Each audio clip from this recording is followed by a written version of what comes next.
It just costs more money. So what exactly is a business process? A business process is how something gets done repeatedly. So those little repeated tasks that you do on a regular basis, that's how you do. You write down a flow chart of steps that says you do this, followed by that, followed by this, followed by that. And it allows somebody else to do it on your behalf behind you. And that's it really. It's nothing corporate, it's not fancy. It's just a really repeatable way of doing the basic things. So, what's the easiest process to document first? I get asked that quite a lot as well. Pick something that's really, really repetitive and really annoying. So that one thing that you do every day, the one thing that you can't get out of doing because it's so repetitive, and yet it requires little thought for you to do it once you've done it for about a week. So, pick something repetitive and annoying. Invoices. Posting on social media. Client onboarding. I mean, I have a... If I can grab it off the wall. I actually wrote a client onboarding process for a business coach. Not for me, for a different business coach. But it's the same principles. A really simple flow chart that says, if this, do that. If this, do that. If not this, then do that. And then so on and so forth down the line. Really, really straightforward stuff that you can give to other people, and you can just repeat and repeat and repeat and repeat and tweak and repeat and tweak and repeat. You know, how to respond to an inquiry, how to open the business, how to close the business, how to balance the till at the end of the night. If you repeat it, document it. Any questions online today? Feel free to drop me a direct message, drop a comment, or if you know me, feel free to just drop me a WhatsApp. WhatsApp's always on, you know that if you know me. Okay, so why do business owners avoid documenting systems? Because they think it takes forever. In reality, most first processes can be documented in well under 30 minutes, just using some bullet points. You know, like how to turn a computer or how to boil a kettle is probably the easiest one. We all do it without thinking. First thing is, check there's water in it. If there's not, fill it up with water, plug it in, make sure it's plugged in, make sure the plug's turned on, and click it on. There you go, that's how you boil a kettle. Really simple process. Do it in a few bullet points. Takes you well under 30 minutes to do it. Perfection is the enemy of progress. So don't overly think every single step. Don't just write it down as you do it. And as you do it, you'll just start to create a book of standard operating procedures on everything that you do. Whether it's sending invoices, whether it's onboarding new clients, like this flow chart for a client that I did, whether it's how to open the business, how to close the business, you know, what to do if there's a fire. All these things are just documented processes. So it makes it really, really straightforward just to document everything that you do, no matter how simple. Once you get into the habit of doing it, you'll just knock them out of the park. And then when you start to employ people, you can say, there's my standard operating procedures manual. If you don't know how to do something, look it up. If it's not in it, tell me. What's the biggest mistake people make when documenting processes? Trying to write a 470-page NASA manual that is basically, that reads like the history of how to send an invoice. When really you just want it short, simple and practical. You know, the rest of the things we can teach around them.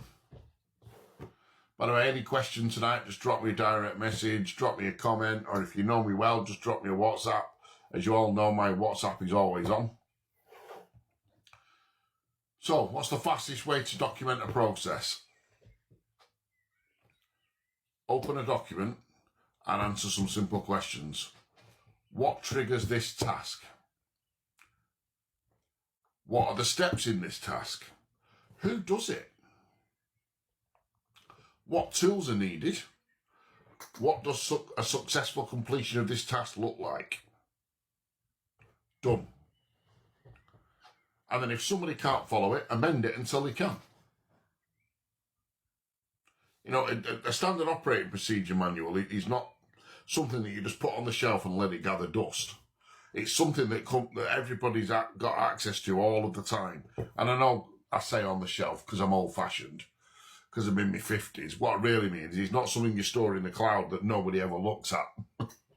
It's not something that gets stored in the cloud and never gets amended. It's not something that gets stored in the cloud and just gets forgotten about. You know, how detailed does a process need to be? Detailed enough that someone else can follow it without ringing you every 12 minutes. You know, so if you tell someone, click generate new invoice, but you don't tell what software to generate the invoice on, you're going to get a lot of phone calls from it. So you've got to think about the steps in a logical manner. What format works best? Honestly, a checklist. Piece of paper that someone can print out and tick it off as they do it. Works wonderfully. You know, there's a reason that, you know, if anyone's ever had IKEA furniture, you'll understand what I mean when you talk about a process. So they draw out some, you know, usually 20 or 30 very simple steps on how to put together a Billy bookcase. I only say a Billy bookcase because I've got loads of them around my house. And they're generally pictorial rather than in text. So, you know, it gives you the first thing to do is list all the parts that are in that. So what we do is we tick off those as we've got them. Yeah, we've got 6 screws, we've got 8 nuts, we've got 52 bits of doweling. You can tell I don't know what I'm doing when it comes to manual labour. And you just follow that process. And everybody manages to put together a Billy bookcase. Even someone as bad with tools as me manages to put together the Billy bookcase. So the format that works best is a checklist. Don't overcomplicate it. You don't need to write War and Peace on it. Just really simple. Step 1 is this. Step 2 is that. Step 3 is this. Completed. Tick, tick, tick. Move on to the next process.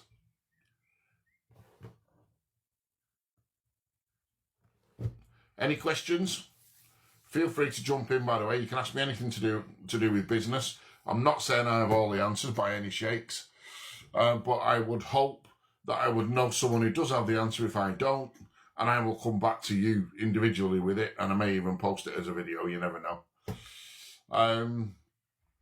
So, what processes include screenshots?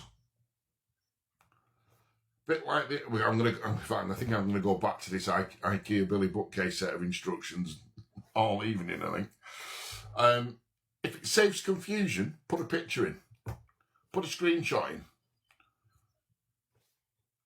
You know, a quick screenshot can replace 500 or 600 words.